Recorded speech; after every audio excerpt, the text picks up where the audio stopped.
سلام به همگی، امیدوارم که حالتون عالی باشه. در این ویدیو میخوام کاملا به زبان فارسی صحبت کنم و چیزهایی که یاد گرفتیم رو مرور کنم.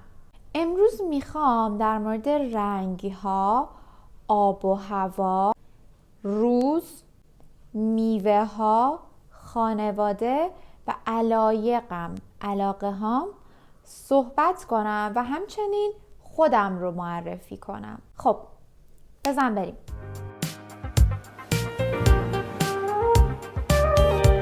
من کیمیا هستم، 19 سالمه، یک برادر دارم.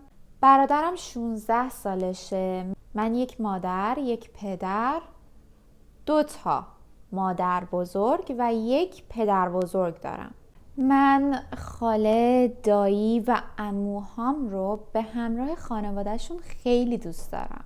من پیانو زدن، موزیک گوش دادن، کتاب خوندن، یادگیری زبان جدید، یادگیری کامپیوتر و زبانهای برنامه نویسی رو دوست دارم. به کریپتوکارنسی و بلاکچین هم علاقه‌مندم، یا به کریپتوکارنسی و بلاکچین علاقه دارم. فکر کردن درباره آینده رو دوست دارم. عاشق وقت گذروندن با خانواده و دوستامم. آموزش دادن هم یکی دیگه از علایقمه. آموزش دادن یکی دیگه از علاقه هامه. من آموزش دادن رو دوست دارم. مثل حالا که دارم بهتون زبان فارسی رو آموزش میدم. دوست دارم زبان فارسی رو به خوبی یاد بگیرید و انقدر راحت این زبان رو صحبت کنید که انگار زبان مادریتونه. امروز رفتم بیرون و کمی گشتم به خاطر اینکه هوا خیلی خوبه. درسته که سرده، هوا یه کمی سرده ولی صافه و آفتابیه. البته همش در حال تغییره. تا چند دقیقه پیش هوا آفتابی بود اما الان هوا ابریه. نمیدونم چرا. اینجا هوا کمی شرجیه، اما شما تو فصل زمستون متوجه این شرجی بودن هوا نمیشین به خاطر اینکه هوا سرده.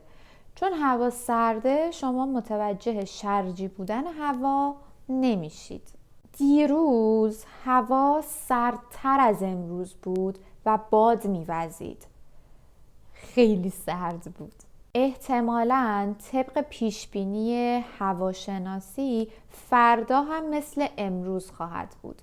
یعنی یکم هوا آفتابیه، بعد ابری میشه، کمی سرده ولی هوا صاف و ملایمه.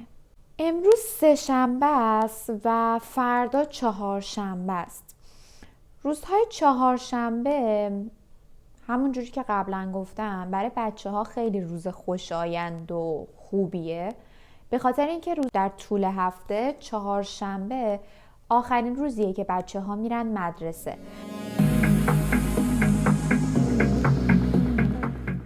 و پنجشنبه و جمعه تعطیلن، به خاطر همین خیلی خوشحالن. شنبه، یکشنبه، دوشنبه، سه‌شنبه و چهارشنبه روزهای کاری هست و مدارس بازه، بچه ها میرن مدرسه، بزرگترها میرن سر کار میکنن. خب میرسیم به یکی دیگه از علایق من که من خیلی دوستش دارم، اونم میوه خوردنه. من میوه خوردن رو خیلی دوست دارم به خاطر اینکه میوه خوردن برای سلامتی شما خیلی خوبه، به خصوص سیب. سیب یکی از مفیدترین میوه هایی که شما میتونید در طول روز و بین وعده های غذاییتون مصرف کنید. خب از اونجایی که ما میوه ها رو یاد گرفتیم، میتونیم امروز یکم در مورد میوه ها صحبت کنیم. اینکه میوه های مورد علاقه من چیه، میوه های مورد علاقه شما چیه. شما میتونید این سوال رو پاسخ بدید که میوه مورد علاقه چیه؟ میوه مورد علاقه چیه؟ What's your favorite fruit? We worked on this before, as you remember that. And yeah, I suppose don't speak English, but here you go. به هر حال میتونید شما این سوال رو پاسخ بدید. اگر که به یاد دارید در مورد چه میوه‌هایی صحبت کردیم، اسم چه میوه‌هایی رو گفتیم، میتونید همین الان این ویدیو رو استاپ کنید، دکمه پاز رو بزنید، نگهش دارید و پاسخ بدید چه میوه‌هایی رو دوست دارید. من خودم خیلی میوه ها رو دوست دارم. توی این فصل، توی فصل سرما، توی فصل زمستون، میوه های مورد علاقه من کیوی، سیب و پرتقالن. این سه تا رو بیشتر از همه میخورم، بیشتر از همه مصرف میکنم. اما بقیه میوه ها رو هم دوست دارم. من موزم خیلی دوست دارم. What about you؟ شما چطور؟ توی این فصل دوست دارید چه میوه‌ای رو بیشتر مصرف کنید یا بخورید؟ من تا جایی که بتونم هر روز 2 تا سیب، 2 تا کیوی و 1 دونه پرتقال میخورم. طعمشون خیلی خوبه. پرتقال شیرینه، بعضی وقتا هم ترشه، ولی کیوی بیشتر اوقات ترشه. من کیوی ترش رو خیلی دوست دارم. من عاشق ترکیب رنگ نارنجی با سبزم، یعنی توی چیدمان خونه یا لباس پوشیدن به نظر من ترکیب رنگی جذابیه. البته توی رنگ ها من مشکی و آبی رو هم خیلی دوست دارم. ترکیب این دوتا رنگم با هم بسیار بسیار جذاب میشه، خیلی خیلی دوست داشتنی و زیبا میشه. خب حالا چطور که شما به من بگید چه رنگ‌هایی رو دوست دارید؟